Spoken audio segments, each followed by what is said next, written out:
Student, topic चल रहा है आपका suggestions to improve the working of RRBs.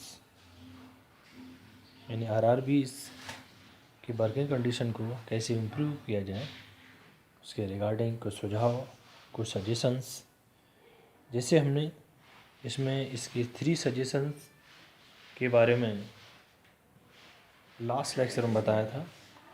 आज इसका नंबर 4 सजेशंस देखिए क्या है। The sponsor bank should charge a lower interest rate on the refinance to RBI. यानी जो स्पॉन्सर बैंक हैं वो लोअर इंटरेस्ट चार्ज करते हैं आरबीआई पर। दूसरा,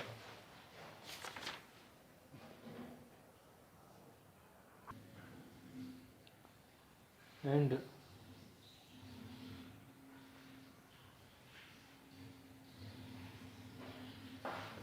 involves less in RRBs, short term and non thematic loans.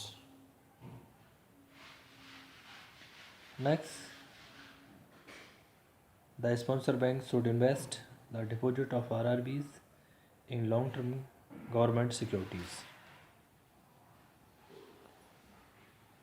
which are being kept in the non interest earning current account.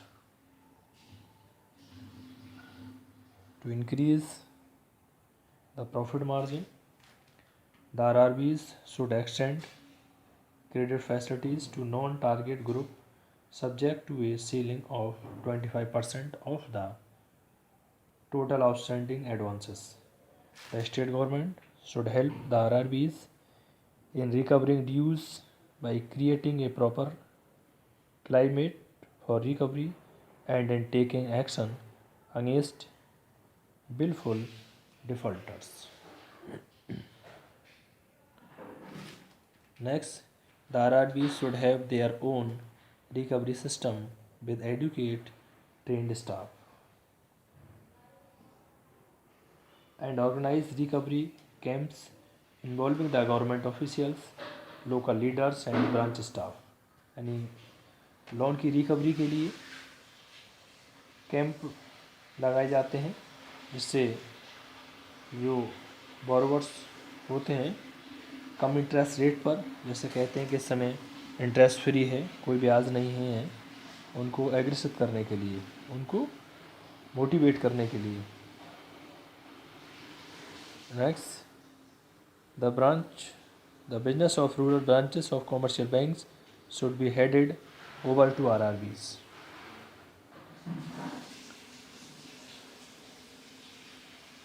RRBs should widen their sphere of the activity instead of the concentrating mainly on leading.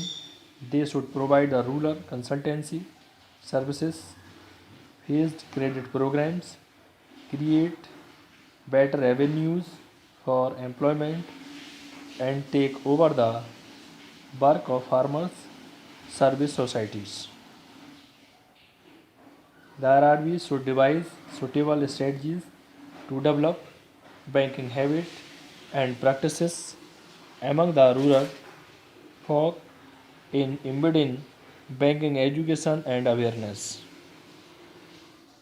There should be uniform scale of pay for all the RRB staff. Since RRBs is an area specific and target specific bank, its working hours should be suitably amended to enable the customer to make full use of its facilities. It is inconsistent to have the usual office hours between 10 a.m. to 5 a.m. in a village where the customers are busy in the field of that time. Therefore, the working hours of RRBs should be fixed according to the need of the area. The entire recruitment process in the RRBs should be streamlined, local people should be preferred, and training should be given on the problems of the rural life which are peculiar to the RRBs. Student next देखिए topic आता है service area approach. in student देखिए the concept of service area approach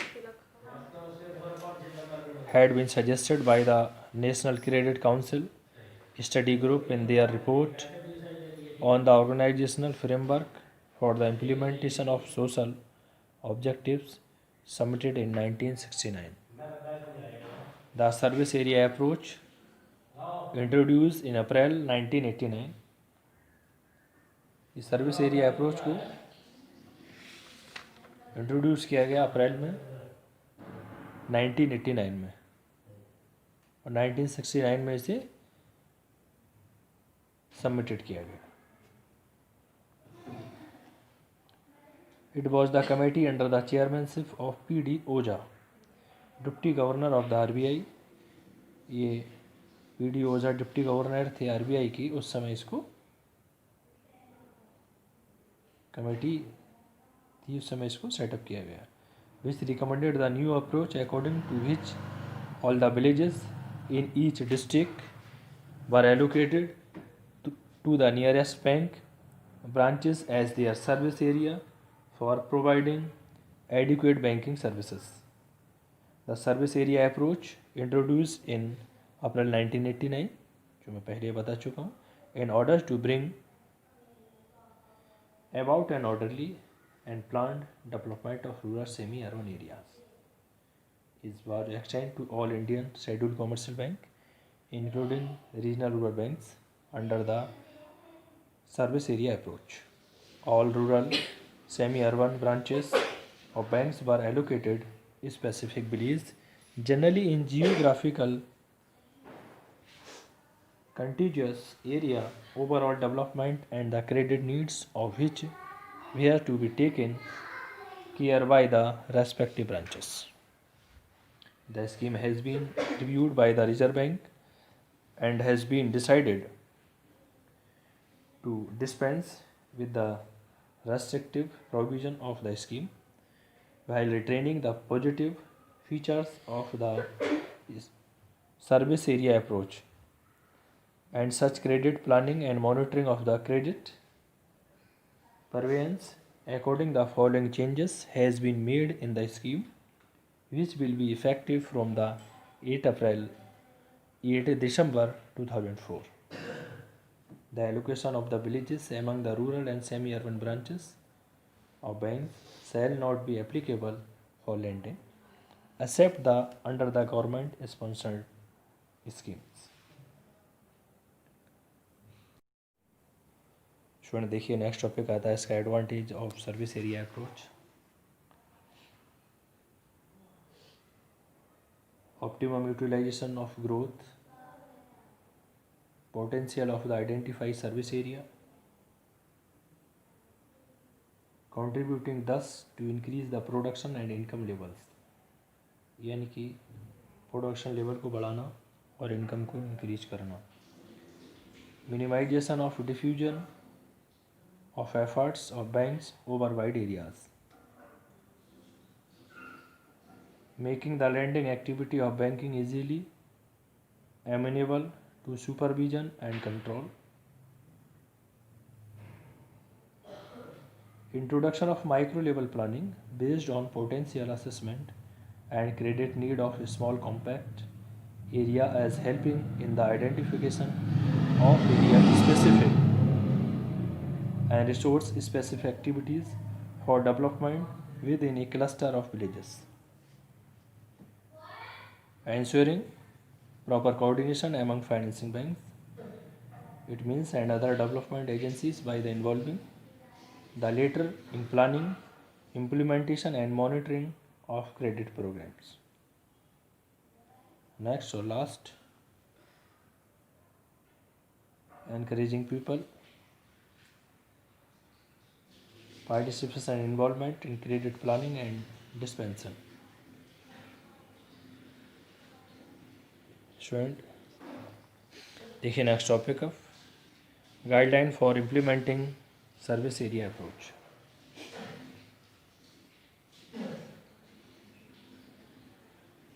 These are the guidelines of service area approach. Number 1, identification and allocation of service area.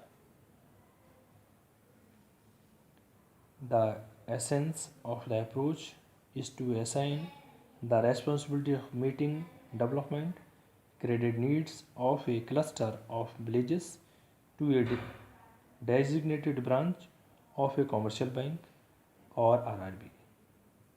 By 1st April 1989, villages were allocated among branches of commercial bank or RRBs based on contiguity and proximity of the villages to the branches concerned.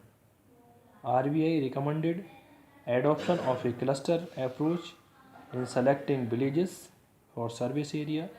Villages in the same Gram Panchayat were to be allotted to the same branch in the extent possible. Next, survey of village. Each bank branch should conduct a survey of village allotted to it and should prepare a village profile.